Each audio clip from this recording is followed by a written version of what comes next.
Laalii tananii imimmaan qabachuun dadhabe. Dhugaa rabbii gaafa dura argu sanis imimmaan qabachuun dadhabe. Har'as imimmaan qabachuun dadhabe jechuudha. Gizee tokko shamarran ta'uu keenyatti yookaan shamarran ta'uu kiyyatti baay'ee tokko natti dhaga'ama jechuudha. Ashama harka fuune kabajamtootaa fi daawwattoota hordoftoota keenya nageenyi koo kan jaalalaa fi kabajaa bakkaa fi lafa jirtanitti isiniif haa baay'atu.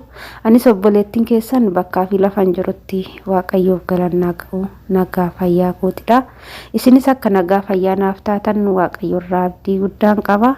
Egaa akkuma argitan kana jechuudha. Gara viidiyootti doosin hin dabarsiin warroonni mana keenyaaf haarawaa taatan like, share, subscribe gochuudha. Nu cinaa dhaabbadhaa sinin jechuun affeerraa keenya. Egaa akkuma argitan kana jechuudha. Obboleettiin teenyatuuni daa'imti kichuun lafaa dhufte kuni jechuudha. Taateen ishee irratti ga'ee dhugaa taatee baay'ee nama gaddisiisu. Kanaan duras viidiyoo irratti hojjedhan jira. Warroonni share gootanis warroonni akka gargaaramtu gootanis galatoomaa sinin jedhaa sumarraani. Maaliif jennaan namoota kufee tokko yeroo ofii keenyallee gargaaruu yoo dadhabne gizee gara keechan dhiyeechin immoo laayikiidhaan sheeridhaan yoo nu gargaartanii namoota san bakka kufanii namoonni kaasan argamuu danda'u jechuudha. Namoonni viidiyoo akkasii ilaalanii namoonni kaasan ni argamu waan ta'eefidha. Akkasii siniin jedha. Asumarraanan gara viidiyootitti yoonan sin dabarse jechuudha. Egaa qaxalee kichuu xiqqishuun tuni akkuma argitan amma gammaddee kolfitee kaleecha akkasitti namaa miti baay'ee tokko rifeensi ishii cicciramee isheen illee kafanaa xuraawaa fi ciccitaa uffatteeti kan argitanii. Har'a ammoo akkuma argitan kana bareeddee rifeensi ishee akkasitti bushaa'e sun akkanatti bareedee intalli akkasitti bushoofte sun akkanatti bareeddee xiqqishuun tuni fataa jettee argitanii jirtu. Seeqattee kolfitee argitanii jirtu. Inna gammachuun ishii baay'ee tokko na gammachiise. Inna obboleetti teenya tana gammachiise. Waaqayyoon bara kee haa eebbisu.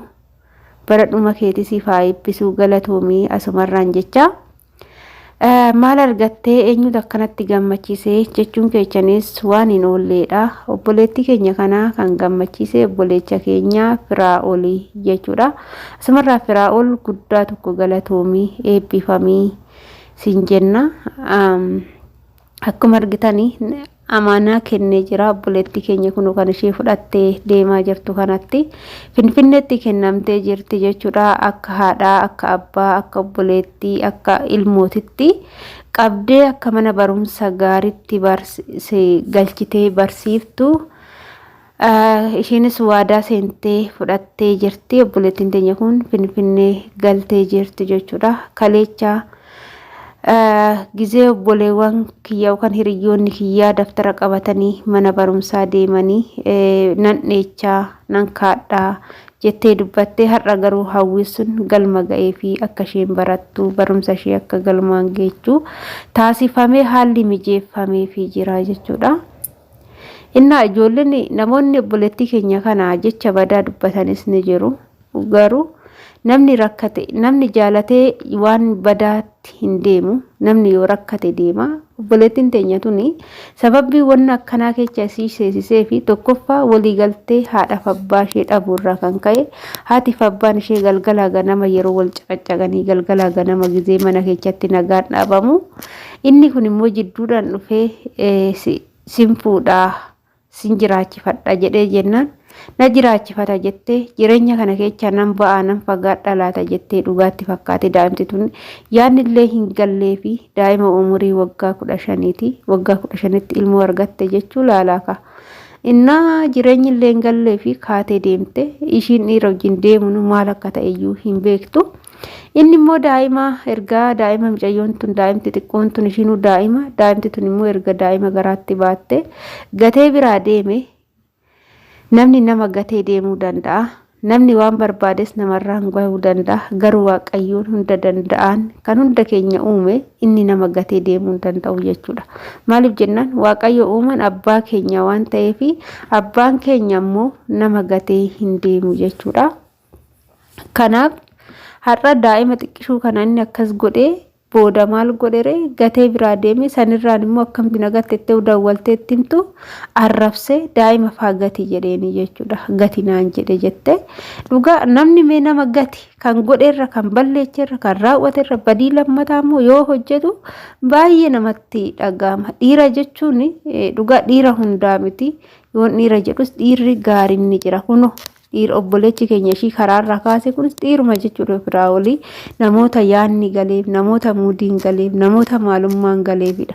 Garuu gadheen takka ni jirti jechuudha. Yeroo tokko shamarattis kan dhiyaattu fedhii mataa ofii qofa ba'achuu fi yeroo fedhii ofii baate immoo bakka nama gattee nama biraa kan deemtu baay'eetu jira jechuudha.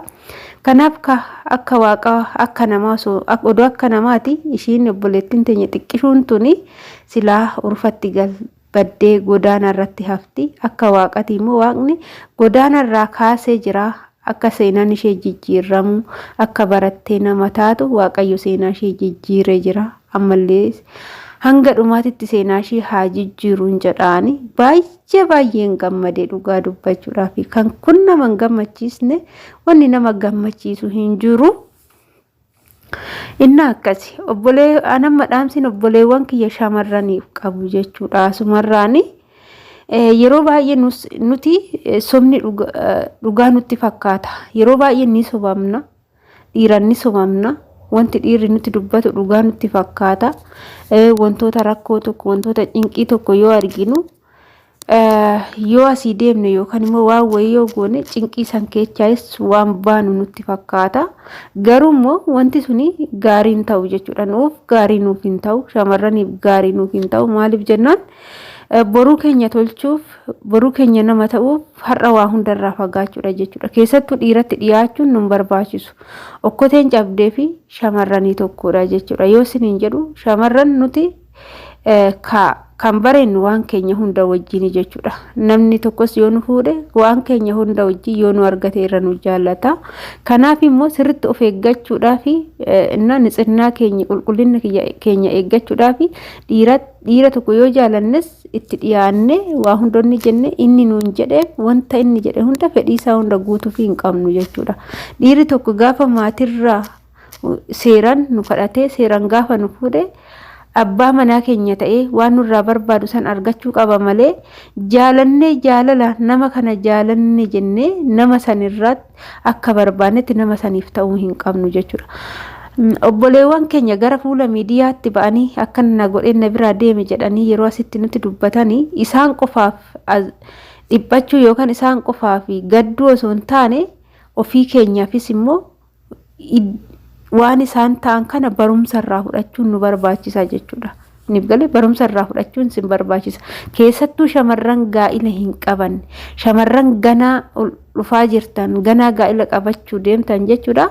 Viidiyoowwan akkanaa kanarraa barumsa guddaa fudhachuu qabdu. As keessatti of ilaaluu qabdu jechuudha. Anis nama kana boyfriendii wayii hiriyaa yoo qabaattani anas boru yoonen isa wajjin akkana ta'e anas akkana na godhee karaatti na gataa miti jettanii iddoo kana obbuuftanii of ilaaluu qabdu jechuudha. Siniif galee maaliif jennaan dhiirri tokkuma waan ta'eef jechuudha. Garaagarummaa hin qabu. Gaafa isa wajjin waan feete raawwatte bayzawwa dhiirri tokko aga si bira gahutti aga si balleechutti aga bakka waan sirraa barbaadu argatutti maqaan inni itti siyaamuyyuu lubbuutoo keessatoo siin jedha jechuudha. Gaafa waan sirraa si barbaadu waan sirraa barbaadu hunda sirraa argate garuu maal si godha garagaree si laaluu si dheecha jechuudha.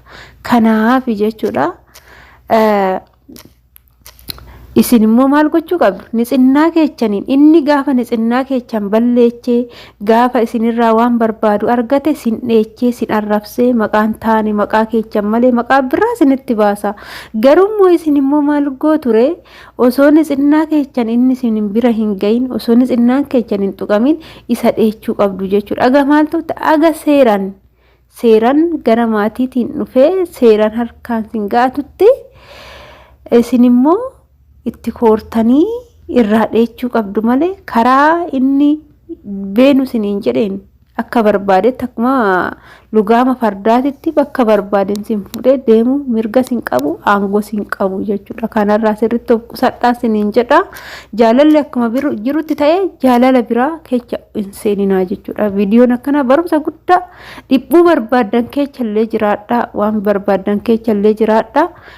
Inni waan biraa keessa seenuu siniin jedhe jaalaluma saasan dhiisuu filadhaa malee isa wajjin isan jaaladha waanan jaaladhuuf isaammoo waan barbaade ta'uun qaba jettanii jireenya keessa fuulduraa hin balleessinaa jechuudha. Isiniif galee dhiirri tokko si jammar nama jaalatee fi nama fuudhuu hin danda'u jechuudha. Kan Waaqayyo biraa dhufetu ta'a jechuudha. Kan Waaqayyo biddeen kee mana kana jira. Biddeen kee nama kana wajjin jira jedhetu ta'a malee nama san jaalataniif namni sun kan ofii ta'uu hin danda'u jechuudha. Namoota baay'eedha jechuudha. Ani kan miidiyaarraan beeku osoo hin taane kan qaamaan beeku wal jaalatanii osoo waliin fuudhin kan gargar ba'anii hafan hedduu isaaniitu jira jechuudha. Hunduu gargar deemee kan biraatitti kan heerume baay'eetu jira jechuudha. Kanaaf wanna akkanaa kanarraa of qusadhaa rakkoorraan osoo taa'anii rakkoo yaadurra osoo rakkoon namatti dhufi rakkoo sanirraa fagaachuun dirqama ilma namaati waan ta'eef kana siniin jedha. Asumarraan illee obboleettii teenya akkanatti gammaddee kolfitee cinqii fi rakkoon gaafa namatti dhufte immoo waan darbitu namatti hin fakkaattu. Guyyaan yoo namatti dukkanaa'e halkanis dukkana guyyaanis dukkana gaafa namatti ta'u waan bari'u namatti hin fakkaatu. Garuu guyyaa eeggate inuma bari'a jechuudha. Obboleettii keenya kana bari'ee jira. Guyyaan sun hin bari'atti fakkaanne karaa irratti haftee nama dheechite kophaatti baate garummaa guyyaa sun bari'ee akka namaatitti Waaqayyoon bakka kufte san ishii kaasee jira. Isheen immoo amma barattee immoo booda gara fuulduraatitti wanta akkanaatirraa ijoolleen teenya baay'istee akka of eedduu fi dogongora kanatti akka hin galle akka barumsaatitti akka gara fuula miidiyaa dhuftee nu barsiistu immoo abdii guddaa irraa qabna.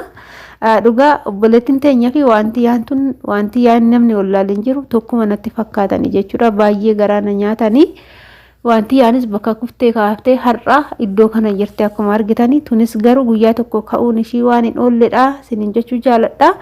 Inna hundaafuu baay'ee tokkoon gammadee gammachuu ishii arguun hedduu na gammachiise. Sinin jedha obboleewwan keenya irraa baradhaa kun barumsa guddaa siniif ta'a. Dhiirri tokko sin jaalateef sin fuudhuu hin danda'u. Kanaafuu namni tokko sin jaalate maafii nu fuudha jettanii waan barbaaddan wajjin hin ta'inaa sinin jedhaan viidiyoo kommuu asumarraa nan goolaba waan na dhaggeeffattaniif ulfaadhaa galatooma hanga viidiyoo biraatti walitti deemtu immoo turtii gaarii siniif haa ta'u. Baay'ee.